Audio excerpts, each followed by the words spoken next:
Semangat pagi. Mohon izin pimpinan, lapor Taruna Muda Ikomang Gita Persutama, nomor pokok Taruna 19020009. Mohon izin menjelaskan mengenai cara membubut ulir, alur, serta tirus. Baiklah, yang pertama saya akan menjelaskan bagaimana proses pembubutan secara ulir. Proses pembubutan secara ulir biasa dilakukan pada mesin bubut. Pada mesin bubut konvensional atau manual, proses pembubutan ulir kurang efisien. Karena pengulangan pemotongan harus dikendalikan secara manual, sehingga proses pembubutan lama dan hasilnya kurang memuaskan. Baiklah, proses bubut secara ulir dilakukan dengan cara yang pertama, memajukan pahat pada diameter luar ulir. Yang kedua, setting ukuran pada eretan atas menjadi 0 mm. Tarik pahat keluar benda kerja sehingga pahat di luar benda kerja dengan jarak bebas biasanya sekitar 10 mm. Yang keempat, atur handle mesin bubut dengan geser handle gerakan eretan bawah untuk pembuatan ulir. Jadi handle digeser sesuai dengan untuk pembuatan ulir. Yang kelima, masukkan pahat dengan kedalaman dan potong sekitar 0,1 mm. Yang keenam, jalankan mesin ulir yang dibuat terdapat goresan pahat. Kemudian hentikan mesin dan tarik pahat keluar. Sehingga periksalah kisar ulir yang dibuat seperti pada contoh yang nanti saya akan tayangkan pada slide. Apabila sudah sesuai maka proses pembuatan ulir dilanjutkan. Kalau kisarannya belum sesuai dengan yang diinginkan, ulangi langkah-langkah seperti yang saya jelaskan tadi. Yang kedua, saya akan menjelaskan bagaimana cara pembubutan membuat alur. Alur atau grooving pada benda kerja dibuat dengan tujuan untuk memberi kelonggaran ketika memasang dua buah emblem mesin, membuat baut pada bergerak penuh dan memberi jarak bebas pada proses gerinda terhadap suatu poros.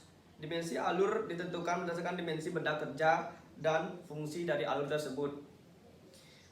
Cara untuk membuat potongan alur atau proses adalah yang pertama, cairan pendingin diberikan sebanyak mungkin untuk pada saat kita membuat proses alur itu agar mempermudah pahat untuk membuat alur.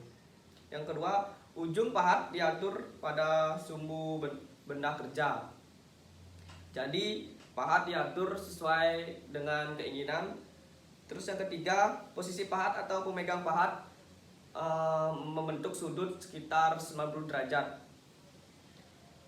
Dilanjutkan, pemegang pahat atau pahat yang menonjol ke arah benda kerja sependek mungkin sehingga agar pahat tersebut tidak bergetar. Jadi pada saat pengaturan pahat diatur sependek mungkin agar mengurangi getaran pada saat memulai proses pembuatan. Pilih batang pahat yang terbesar. Jadi kita pilih batang pahat yang terbesar, jangan pilih yang terlalu kecil karena akan mempengaruhi saat proses pembubutan. Jadi kita harus memilih yang agak besar sehingga getaran mesin jadi berkurang. Untuk alur aksial, penyayatan pertama dimulai dari diameter terbesar dan untuk mencegah berhentinya pembuangan beram. Itulah proses atau langkah-langkah pembuatan atau pembubutan dengan alur. Yang ketiga ada proses membubut tirus. Proses pembubutan tirus ini atau yang biasa disebut taper dihasilkan dengan proses bubut apabila gerakan pahat membentuk sudut tertentu terhadap sumbu benda kerja. Jadi pada saat membubut tirus atau taper dengan sudut tertentu, gerakan pahat akan membentuk sudut tertentu. Jadi kita bisa menentukan berapa yang harus kita bentuk. Cara membuat benda tirus ada beberapa macam. Yang pertama, dengan memiringkan eretan atas pada sudut tertentu Gerakan pahat atau pemakan benda kerja dilakukan secara manual atau memutar handle eretan atas. B. Dengan alat bantu tirus atau taper attachment. Pembuatan tirus dengan alat ini adalah untuk benda yang memiliki sudut tirus relatif kecil atau lancip. Jadi kalau dengan kita menggunakan alat bantu tirus atau taper attachment, kita